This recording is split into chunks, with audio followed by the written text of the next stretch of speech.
एक दफा रात को फ्रिज लेने के लिए जब आए तो उन्होंने कहा, शेख साहब ख्याजा अब्बू को कहा, शेख साहब आपको लेने आए हैं। अब्बू ने कहा कि मुझे कुछ मोहलत दी जाए, ताकि 1 साल की मोहलत दी जाए, मैं अपनी बच्चियों की शादियां करना चाहता हूँ। तो बहरहाल इतनी बात की और वो चले गए। ना उन्होंने हाँ कहा, ना उन्होंने कोई जवाब नहीं दिया और वो चले गए चले गए। मगर वो 1 दिन 2 दिन 1 महीना गुजरने के बाद फिर वो शायद वो अपने देन से उन्होंने वो चीज खत्म कर दी और वो भूल गए। तो वो पूरे 1 साल के बाद दोबारा फ्रिज से वही फ्रिज से लेने आए। उन्होंने शेख साहब एक साल हो गया है। तो उन्होंने कहा 1 साल हो गया। तो अब्दुल ने कहा मुझे 7 दिन की मोहलत और दी जाए, ताकि मैं अपने बच्चों को अपनी जिम्मेदारियां लगा दूं। उन्होंने उसी टाइम उनको कहा कि 7 दिन के बाद बुध बनती है, शाम को 6 बजे आएंगे। अस्सलामुअलैकुम वरहमतुल्लाहि वबरकातुहू। नाज़रीन, आप देख रहे हैं हंसता हंसता पाकिस्तान टीवी इंटरनेशनल और आज हमारे साथ लाइन पे होंगे मोहतरम सुल्तान साहब हॉलैंड से, जिनके वालिद साहब की वफात का वाक़या है इंतहाई ईमान अफरोज। ये वाक़या जरूर 4 मिनट सुने, आपको अंदाजा हो जाएगा कितना ईमान अफरोज वाक़या। अस्सलाम वालेकुम वरहमतुल्लाहि वबरकातुहू। जी वालेकुम सलाम वरहमतुल्लाहि वबरकातुहू। जनाब क्या हाल है? ठीक अल्हम्दुलिल्लाह। और सुल्तान साहब कैसे हैं आप? शुक्र अल्हम्दुलिल्लाह खैर के साथ। अच्छा, मैं आपके ना वालिद साहब की वफात का वाक़या आपकी जुबानी सुनना चाहता हूँ।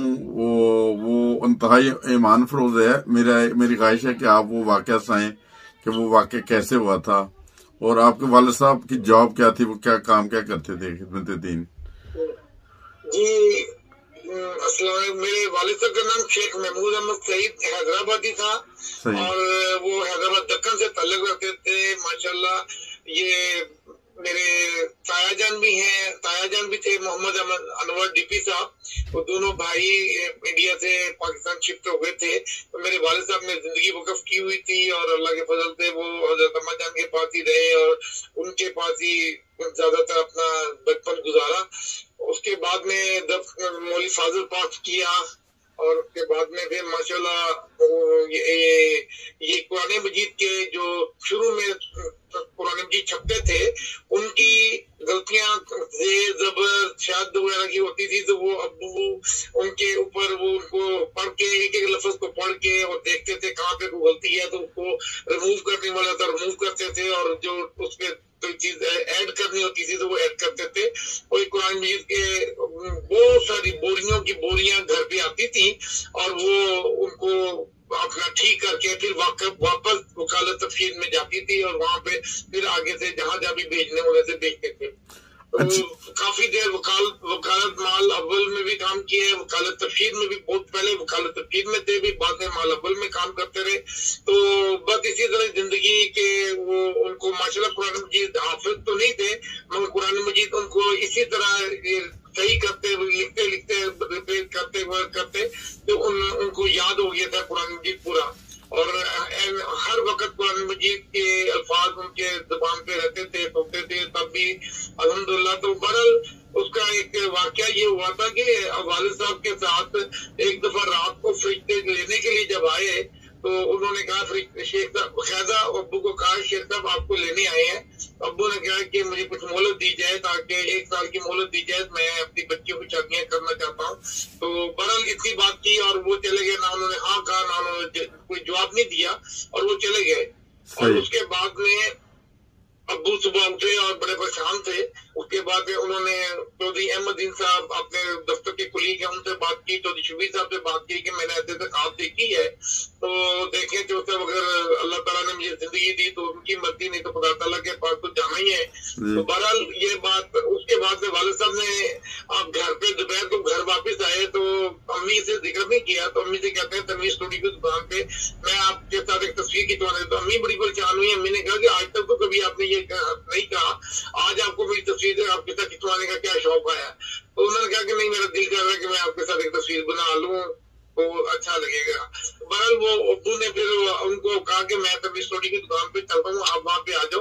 तो वहाँ पे तस्वीर वगैरह वहाँ पे जाके उन्होंने तस्वीर बनाई। तस्वीर बनाने के बाद फिर अम्मी को जिक्र किया कि मुझे इस तरह फरिश्ते लेने आए थे तो मैंने उनसे 1 साल की मोहलत मांगी है वो अल्लाह की मर्जी है, अल्लाह देता है नहीं देता। मैं इसलिए कि ये जिंदगी की शायद हो सकता है आखिरी तकलीफ भी हो, ये इस तरह बात करके तो अम्मी बेचारी परेशान हो गई। अच्छा। अम्मी ने आके घर में, अम्मी ने आके मेरे से जिक्र किया कि बेटा इस तरह, तो मैंने कहा अम्मी कोई बात नहीं, अल्लाह ताला फजल करेगा, कोई अच्छी बात नहीं है, आप परेशान ना हो, अब्बू को अल्लाह ताला फजल करेगा और अब्बू ठीक हो जाएंगे। ऐसी वो हो तो कोई ख्वाब आई हो तो अब्बू परेशान हुए हो, तो वो बहरहाल वो वक्त शुरू में तो अब्बू ने ऐसी बस पहले शुरू में याद रखा अपने आप को कि भाई मुझे इस तरह फरिश्ते लेने हैं, मगर वो एक दिन 2 दिन 1 महीना गुजरने के बाद फिर वो शायद वो अपने देन से उन्होंने वो चीज खत्म कर दी और वो भूल गए। तो वो पूरे 1 साल के बाद दोबारा फरिश्ते वही फरिश्ते लेने आए। अच्छा। सब एक साल हो गया है, तो उन्होंने कहा 1 साल हो गया, तो अब्बू ने कहा मुझे 7 दिन की मोहलत और दी जाए ताकि मैं अपने बच्चों को अपनी जिम्मेदारियां लगा दूं। उन्होंने उसी टाइम उनको कहा कि 7 दिन के बाद बुध बनती है, शाम को 6 बजे आएंगे। अच्छा, उस वक्त उन्होंने फरिश्तों ने वो हजरत जिब्राइल अलैहिस्सलाम में होंगे, वही हमारा तो ईमान वही है कि वही लेने के लिए आते हैं। बहरहाल जो भी थे कोई लेने आया था, ये तो नहीं मैं कहता कि जिब्राइल लेने आए थे। मुझे इतना पता है कि अब्बू के अल्फाज ये थे कि वो मुझे उन्होंने कहा और मैंने 7 दिन का कहा, तो उन्होंने मुझे फौरी कहा कि 7 दिन के बाद बुध बनती है और शाम 6 बजे हम आएंगे। अच्छा, फिर दूसरी दफा 7 दिन का टाइम दिया उन्होंने फरिश्तों ने, 7 दिन का लिया अब्बू ने कहा। अच्छा। 7 दिन का मुझे और दीजिए ताकि मैं अपने बच्चों की जिम्मेदारियां बच्चों के लगा दूं। मेरा पाकिस्तान में उस टाइम रेस्टोरेंट था टेस्टी फास्ट फूड के नाम से, मस्जिद अक्सर चौक के साथ। तो मैं वहां से जब 1 बजे रात को वापस आया तो अब्बू ने ना मुझे हमेशा कहते थे कि बेटा जल्दी आया करो, घर के जिम्मेदारियां आपको संभालनी है, घर की जिम्मेदारियां ये करनी है, सारे बच्चों का ख्याल रखना है, बहनें भी हैं इनकी जिम्मेदारियां भी हैं, तो मेरा बेटा ये अपने आप को घर की जिम्मेदारियों में भी करो और दुकान पे आप टाइम दो, मगर कोशिश करोगे अपनी नींद भी पूरी किया अगर समझाते रहे मुझे। पर मैं जब भी आना तो मैं हमेशा अपने अब्बू को दबा के सोता था। कभी ऐसा नहीं हुआ कि मैं कभी आया हूँ और थका भी हूँ तो मैं अपने अब्बू को ना दबाया हुई, ऐसा हो नहीं सकता। एक दफा ये भी वाकया है कि मैं जब दबा रहा था, दबाते दबाते अब्बू की नींद आंख लग गई और सारी रात अब्बू सोए रहे, और जब तक मुझे 3 दफा ना कहते तो मैं अब्बू को छोड़ता नहीं था। तो अब्बू ने उस दिन मुझे नहीं कहा, वो नींद इतनी गहरी नींद लगी हुई थी मुझे पता ही नहीं लगा। तो मैं सुबह अजान हो गया वक्त, फिर अब्बू को जाग आई तो अब्बू ने फिर मुझे दुआएं वगैरह दी। अल्हम्दुलिल्लाह उनकी दुआओं का ही रिजल्ट है जो मैं आज यहाँ तक हूँ। तो उसके बाद में इस तरह ये 4-5 दिन गुजरे, 6 दिन गुजरे। जब 7वां दिन आया तो रात को अब्बू सोए हुए थे, 6 दिन की रात को घर पे थे। तो मैं दुकान से जब आया तो 1 बज गया था मुझे। तो मैं जब वहां से ज़ियाफत वाली साइड से आ रहा था तो गली में अब्बू टॉर्च लेके मेरा वेट कर रहे थे। तो मुझे बड़ा दुख लगा कि मैं लेट हो गया हूँ, अब्बू को दबाया नहीं, तो अब्बू ने सुबह उठना भी है। तो मैं उनको इतना परेशान किया हुआ है, मैं जल्दी तेजी से साइकिल चलाई और मैं गली में आके तो मैंने अब वहीं पे जब मैं दरवाजे बाहर ही गली में खड़े थे तो मुझे कहते हैं, मेरा ख्याल है कि शायद 3 का टाइम होगा, 3 बजे के करीब अब्बू के ना बेबसी के साथ रोने की आवाज ऊंची सड़ी आई। मैं हमेशा अपने अब्बू के साथ ही रहता, दरवाजा रखा हुआ था ताकि अब्बू को कुछ प्रॉब्लम हो तो फौरी हमें पता लग जाए। और वैसे भी उनकी जो पुतली पहनते थे, जो नीचे बनियान पहनते थे, उस टाइम वो पुतली कहलाती थी। उसके अंदर मैंने एक रिमोट बेल लगा के रखी हुई थी कि जब भी कोई तकलीफ हो तो आप कहीं पे भी हो तो बेल बच जाए। अच्छा। तो अब्बू के रोने की जब आवाज आई तो मैं बड़ा परेशान हुआ। मैं उठ के गया, जाके प्यार किया मैं गया, और मैंने यही सोचा कि शायद हो सकता है कि अब्बू को यही हुई है। मैंने प्यार किया, जाके समझाया। तो मैंने कहा कहते नहीं बेटा मैं ये सोच रहा हूँ आज कहते सोए कल कहते सोएंगे, मतलब मेरे वहमो गुमान में भी नहीं आया कि अब्बू क्या कहना चाह रहे हैं। खैर वो हो गया। वो उसके बाद में फिर मैं आगे लेट गया तो फिर अब्बू के 5 बजे फिर बेबसी से वही रोने की आवाज हुई। तो मैं बहुत परेशान हुआ। मैं आगे मैं अब्बू अगर आप ऐसे करेंगे तो आपकी भी तबीयत, आपको भी नींद नहीं आएगी, मुझे भी परेशानी, मैंने भी दुकान पे जाना होता है। मतलब इस तरह करते करते ये बात हुई। तो उसके बाद में मैं ट्रेन में जाके लेट गया तो जब उठे अब्बू तो हमेशा रूटीन के तरीके से ही अपने बुरुश को लेके आते हैं और वॉशरूम जाते हैं, और वो वॉशरूम के साथ फिर उसके बाद में बुरुश करके फिर अपने बुरुश को झटक के रखते हैं। तो वो जब वॉशरूम में लेने के लिए जब वो आ रहे थे तो मैं बाहर सोया हुआ था, तो मेरी बहन के अब्बू आ रहे थे। तो मैंने कहा क्या हुआ अब्बू को? तो कहती अब्बू कहते मेरे पैरों में ऐसा लगता है जिससे जान नहीं है। अच्छा। तो मैंने कहा छोड़ दो, कुछ नहीं होता, मैं पकड़ लेता हूँ। मैं कहा आप छोड़ दो। तो मैं उठ के पकड़ा तो मैंने प्यार भी किया। मैंने कहा अब्बू क्या बात है मुझे बताएं। तो अंदर वो कुछ नहीं बोले, मुझे वॉशरूम तक चले गए। वॉशरूम में जब गए हैं तो मेरी बहन मुझे कहती है भाई अब्बू कहते हैं कि मेरी तबीयत ये ना मुझे परेशानी सी लगी हुई है थोड़ी सी। अच्छा, ये 7वां दिन था सुल्तान साहब, ये 7वां दिन था? जी जी जी जी जी 7वां दिन की सुबह थी ये। अच्छा 7वां दिन की सुबह थी। अच्छा। तो उसके बाद जब ये वॉशरूम से निकले हैं तो मैंने प्यार किया, तो मैंने अंदर वहां मेरे साथ लेके गया तो हमारा गुसलखाना थोड़ा दूर था, तो वहां जाके अब्बू ने अपना ब्रश किया है, ब्रश करके मैं साथ खड़ा हूँ। उसके बाद मैं लेके आया तो वालदा मेरी वो एक थी, हम साथ में वहां पे गर्मियों के दिन थे, तो वहां पे बाहर नाश्ते की तैयारी कर रही थी, तो वहां पे आके ना उन्होंने हमेशा जैसे वो अपने ब्रश को करने के बाद झटके रखते हैं, वो ब्रश दरमियान में से खुदा ज्यादा इतना ऐसा मुजदा हुआ था कि मैं बयान नहीं कर सकता। वो मेरे सामने अब्बू ने झटका तो दरमियान में से टूट गया प्लास्टिक। अच्छा। पानी के ब्रश और हैंडल के करीब बिल्कुल करीब थे, वहां से वो टूट गया। अच्छा। तो अब्बू ने एकदम गाड़ी इसने भी आज मेरा साथ छोड़ देना था, तो मैं उसी टाइम अम्मी ने और मैंने कहा अब्बू मैं आपको नया और अच्छी क्वालिटी का ला के दूंगा, ये अच्छी क्वालिटी का नहीं होगा, इसलिए टूट गया, वरना कोई। अब्बू ने कहा नहीं ये खुदा तआला का मुफ्त है और खुदा तआला अपनी कुदरत दिखाया करता है। अच्छा। तो मैंने प्यार किया, तो मैंने कहा अब्बू ना परेशान हुआ करें, ये चीजें बंद आ जाती है नहीं। अच्छा। उसके बाद में जाके अंदर लेटे हैं, अपने बिस्तर पे बैठे हैं वहां पे, तो मेरी बहन को कुछ देर के बाद नाश्ता लेके गई, तो अब्बू ने कहा कि नाश्ता मैंने नहीं करना। वैसे अब्बू के साथ मेरा बड़ा प्यारा दोस्ताना ताल्लुक था, वो हमेशा कभी मेरी बात को रद्द नहीं करते थे, और वो मेरे से ऐसे था जिस तरह ना थोड़ा सा वो मैं कोई बात कह दूं और वो बहुत बात मेरी मानते ही मानते थे हर सूरत के। भी मेरे बड़े बेटे ने कहा, और वो बस उनको एक मोहब्बत प्यार का एक इंतहा था कि वो मेरे साथ बहुत करते थे, मैं भी उनसे करता था। तो बारे वो करते करते ये हुआ कि मेरी बहन आके मुझे कहती भाई अब्बू नाश्ता नहीं कर रहे, अब्बू कहते हैं कि मेरा दिल नहीं कर रहा। मैंने भी बहन से जिक्र किया कि ये अब्बू रात को भी परेशान हुए हैं और वो ये परेशानी काफी सारा हुई है, तो उनको तो मैंने उनको कहा कि नहीं आप, मैं जाता हूँ, मैं देखता हूँ।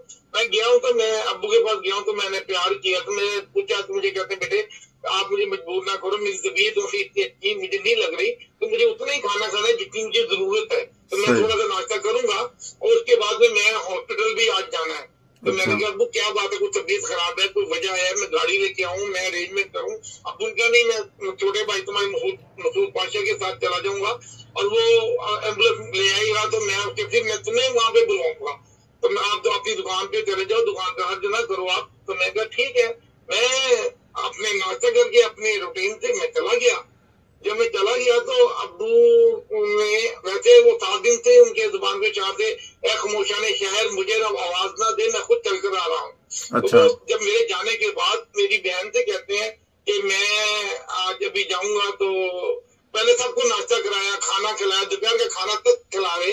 अच्छा। खिलाने के बाद अब्बू को उनको कहा कि मैं अब जा रहा हूँ हॉस्पिटल में अभी, या मैं जा रहा हूँ, तो इसके बाद इसी बिस्तर पे मेरी लाश पड़ी होगी। अच्छा, जाने से पहले? जाने से पहले, हाँ। अच्छा, उन्होंने अपनी वफात की भी खबर मेरे ख्याल उन्होंने खुद ही लेटर लिख के दे दी सब बहन भाइयों को, वो भी मैं बताता हूँ सबको, मैं बताता हूँ आपको। वो उसके बाद में ये वहाँ पे घर में कहते रहे, बहनों को भी कहते रहे कि आप अपना ख्याल रखना है, मैं सबके नाम अपने अपने वसीयत में लिखे हुए हैं, कोई परेशानी नहीं होना, खुदा ताला की रज़ा पे राजी रहना है, ये कोई नहीं, इस तरह की बातें सब ध्यान है। और अम्मी परेशान हुई, अम्मी कहती मैं सुल्तान को बुलाती हूँ, आप सुल्तान के बस ही ठीक रहते हैं, आप हमें तंग करते रहते हैं। तो वो बस इतनी बात हुई, तब बोले मसूद छोटे भाई एम्बुलेंस में लेके आओ, तो वो लेके आया। तो उसके बाद में घर से जब निकले तो रोते अपने बड़े दर्दमंदाना तरीके से दुआएं करते करते करते करते काफी देर तक वहां पे एम्बुलेंस के पास खड़े होके, तो अपने घर के दुआएं कर रहे और फूक रहे। और ये बातें, छोटा भाई भी परेशान था, तो उसको ड्राइवर को भी कहते हैं कि मैं अभी जा रहा हूँ, मुझे जिंदा लेके जाओगे, थोड़ी देर के बाद मेरी लाश लेके आओगे। उसने कहा शेख साहब क्या हो गया आपको, ऐसा क्यों बातें कर रहे हैं, ये आप इतने अच्छे बने हैं, कोई प्रॉब्लम नहीं है? तो कहते नहीं, अभी थोड़ी देर बाद आप मेरी लाश लेके घर पे यहीं पे लाओगे। तो उसने कहा शेख साहब ऐसी बातें ना करें, अच्छी बात नहीं है, ये बातें अल्लाह ताला को नापसंदीदा है। तो खैर वो लेके चला गया हॉस्पिटल, अम्मी भी चली गई पीछे साथ ही। वहां जाके वहां पे डॉक्टर सुल्तान मुर्शद साहब को कहते हैं कि मुझे मूली दोस्त मुर्शद साहब का बेटा, उनको कहते हैं कि मुझे यहाँ पे दाखिल कर लो। उसने कहा कि शेख साहब मैं आपको दाखिल क्यों करूँ, कि आपकी तबीयत तो वही है। अब्बू ने उसको कहा कि मेरी ईसीजी भी ले लो। उसने कहा कि आज एक्सरे लेना है, ईसीजी नहीं लेनी। तो अब्बू ने कहा आपकी मर्जी है। वो बहरहाल उसके बाद में मुझे जब जिक्र किया तो मैंने मुझे अब्बू ने किसी के हाथ से बुलवाया कि सुल्तान से कहो कि मैं हॉस्पिटल में हूँ, आप आओ। तो मैंने उस दिन ही क्लाइमेक्स का पंखा से ज्यादा प्रोटेक्टर फैन तो मैं वो लेके चला गया। मैं गर्मी है, अब्बू हॉस्पिटल में है, तो मैं उनको गर्मी ना लगे तो मैं उनके पैरों पर पंखा लगा दूंगा तो उनको हवा आती रहेगी। ज़ाहिर मेडिसिन खा खा के उनकी गर्मी उनके जिस्म में हुई काफी सारी। तो मैं वो फैन लेके आया तो मैंने वो फैन लगा के कहते हैं बहुत अच्छा, बहुत ठंडी हवा दे रहा था, मजा आ रहा है मुझे। मैंने वो लगा दिया तो मुझे कहते हैं आपके दोस्त ने आज मेरी ECG नहीं ली। तो मैंने कहा था, मैं कहा ठीक है मैं पूछता हूँ। सुल्तान बच्चे के बाद क्या बात हुई तो उन्होंने कहा ठीक है मैं जाके ले लेता हूँ ECG।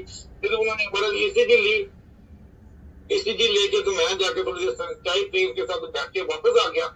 आया तो मेरी अम्मी कहती है कि आपके अब्बू होते हैं मुझे फिर तंग कर रहे हैं। मुझे कहते हैं वो जो मेरा दोस्त है वो बेचारा फौत हो गया, उसकी बीवी ने अपने घर कैसे संभाला हुआ है, वही हॉस्पिटल में कोई किसी इजाजत के लिए आई हुई थी। वो उसने उनकी तरफ इशारा करके कहा कि वो बेचारा फौत हो गया तो उसकी बीवी देखे अपने घर को कैसे मेंटेन करके चल रही है, बड़ी जिम्मेदारी होती है, संभाल के चलना चाहिए, ये करना चाहिए। अम्मी को नसाइज कर रहे थे। तो उसके बाद अम्मी परेशान हो गए।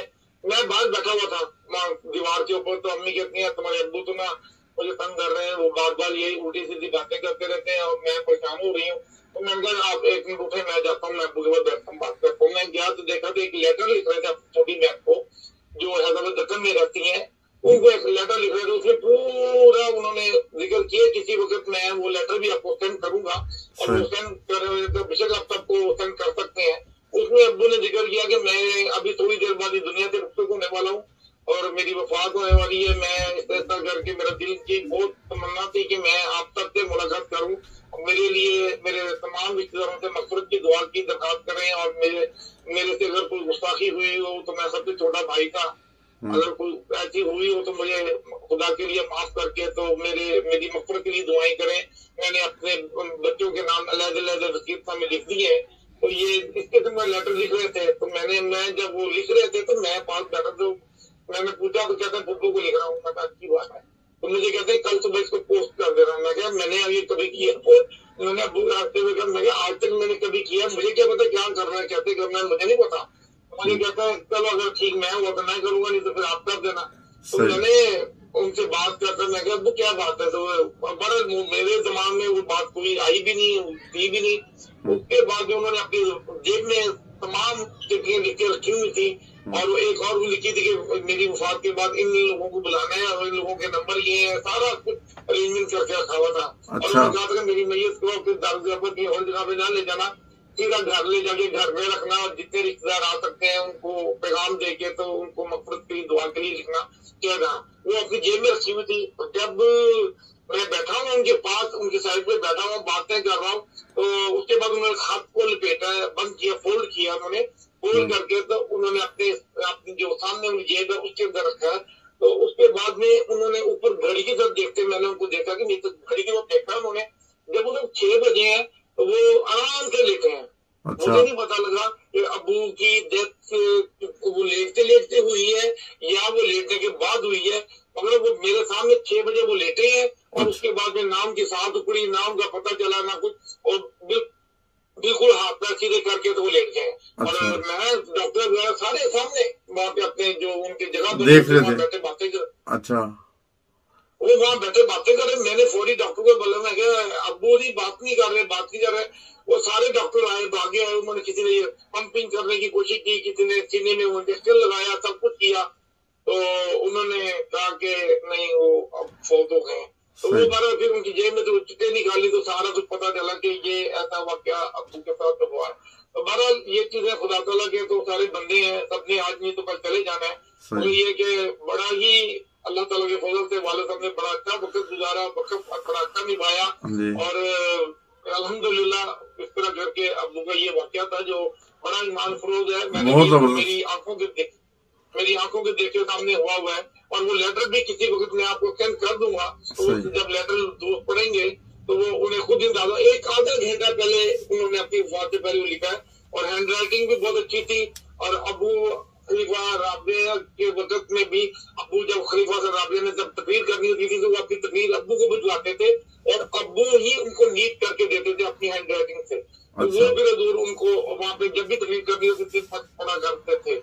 तो ये वैसे भी ऑफिस जब खिलाफत में आए तो उन्होंने अब्बू को पूरी फैमिली को बुलाया, प्यार किया, अब्बू को कहा कि आप हैदराबाद जाए, अपनी बहनों से मिले, मैं आपके पूरा अखराजात आपके घर को पीछे देखूंगा, परेशान ना हो, आप आराम से खुशी से जाके जितनी देर रहने रह के आए। कोई ऐसी अब्बू ने भी उनसे इजाजत ली, वो बड़े बेटे को भी लगूंगा, बड़े बेटे को लेके जाए, फिर वहां छोड़ के मत आना। तो ये बात अब्बू ने, मगर वो उसका मेरी भी बेवकूफी समझी नहीं बातें उनकी। मैं चला गया तो वापिस आने के बाद जब हजूर से मुलाकात की तो उन्होंने कहा माँ आपका दिल तो नहीं छोड़े। मैंने कहा ऐसे ही बस बातचीत करके मुझे पता लग गया, मैं इसलिए आपके अब्बू को कहा था कि इसको लेके जा रहे तो वहां छोड़ दे के आना। अच्छा, हमारा उन्होंने कहा कि अब आप अपना आपको संभाले। भाई ये ऐसा वाकया था, बाकी वाकयात तो अब्बू के बहुत सारे हैं, बहुत सारे वाकयात हजूर के साथ भी और वैसे भी। अल्हम्दुलिल्लाह, अल्लाह का शुक्र कि ये वाकया जो इन्होंने कहा था सुनाने के लिए, तो इनसे बात की थी मैंने, तो उन्होंने कहा था कि जरूर सुनाए। मैं कहीं ईमान फरोज वाकया कोई शक नहीं, इसमें सुनाना चाहिए। नहीं, बहुत प्यारा वाकया है। मैं उसमें 5-6 साल का था जब मुझे याद है कि जब अब्बू के पास 5 साल का हुआ, जब अब्बू के पास कुरान मजीद के ढेरों ढेर बोरियां की बोरियां आया करती थी और वो उसको अपना राइटिंग सही करके तो किया करते थे। वहां से लेके अब्बू ने मेरा ख्याल है कि 15-20 साल तो कम से कम, बल्कि इससे भी ज्यादा 20 साल तक वो अशात के जो शुरू में प्रेस में से जब वो गलतियां होती थी उनको दुरुस्त किया करते थे, तो फिर वो बोरियां रेडी पे रख के तो वो ले जाया करते थे और वहां पे जाके फिर दोबारा वहां पे तफसीर में जो जगह है, जो अशात का जो दफ्तर है वहां पे रखते थे, तो फिर वहां से फिर आके जहाँ भी भेजना होता वहां चले जाते। उनके लिए मखसूद की उनकी दुआएं करते रहे, अल्लाह ताला उनके दर्जात बुलंद करे। बड़े माशाल्लाह बहुत अच्छा उन्होंने अपना टाइम गुजारा है और वक्त भी अच्छा निभाया है अल्हम्दुलिल्लाह। तो हुजूर भी बहुत प्यार करते रहे, खलीफा भी हर वक्त हर तरह से ख्याल रखा उन्होंने भी। खलीफा साले और खलीफा सानी का दौर भी देखा उन्होंने, तो इस तरह करके खलीफा राबिया के दौर में भी उन्होंने काफी दौर से मुलाकात जब करने कादियान गए तो कादियान पे भी उन्होंने पूछा कि मेरा बेटा नहीं आया, तो उन्होंने कहा कि वो अब्बू ने कहा कि वो हजूर वो तो उसके पास अब उन्होंने कहा फिर दोस्तों ने आके मुझे कहा कि आज आप हजूर ने आपके जब जलसे से वापस आए उन्होंने कहा कि आपका हजूर ने बेटा करके बुलाया था और कहा था वो नहीं है। अब्बू ने कहा कि उसका पता कहते हाँ मुझे पता, मेरे वो पासपोर्ट का पता कर रहा था अपनी साहब के पास, बड़ा एक लंबा वाक्य, फिर वो दूसरा वाक्य शुरू हो जाएगा। तो इसलिए करके फिर उन्होंने कहा नो प्रॉब्लम, कोई बात नहीं। मेरी बड़ी बेटी का नाम हजूर ने अपनी बेटी के, मैंने जब मेरे मसाइल चल रहे थे उन दिनों में हजूर ने फिर मुझे कहा कि मैंने अपनी बेटी का नाम भी फायदा रखा हुआ है, तुम्हारी बेटी का नाम मैंने फायदा उर्दू का लेटर है उसको मैं उसके फायदा रखा हुआ है और मैंने उसको वक्त नाम में भी शामिल कर लिया। हजूर ने अपने ही तरफ से बच्ची का पता चला तो उन्होंने वक्तों में भी शामिल किया, नाम भी उसको ऐड कर दिया कि इस तरह। बदल अलहमदुलिल्लाह बड़ी बेटी वो, बाकी उसके बाद तमाम बच्चियां मेरी वक्त नौ में है और बड़ी माशाल्लाह कोरिया में होती है, छोटी होती है, दरमियान वाली इंडिया हैदराबाद दक्कन में होती है, तीसरी मलेशिया में, वो भी इंशाल्लाह निकल जाएगी वहाँ से। और सबके बच्चे भी हैं, औलादे भी हैं अल्हम्दुलिल्लाह। बड़ी के 2 बेटे, एक बेटी है, दरमियान वाली के 2 बेटे हैं और छोटी वाली है एक बेटा और एक बेटी है। सबको दुआओं में याद रखती है। जज़ाकल्लाह, अल्लाह ताला आपके वालिद साहब के दर्जात बुलंद करे, आमीन। चलो ठीक है, अस्सलाम वालेकुम व रहमतुल्लाहि व बरकातहू।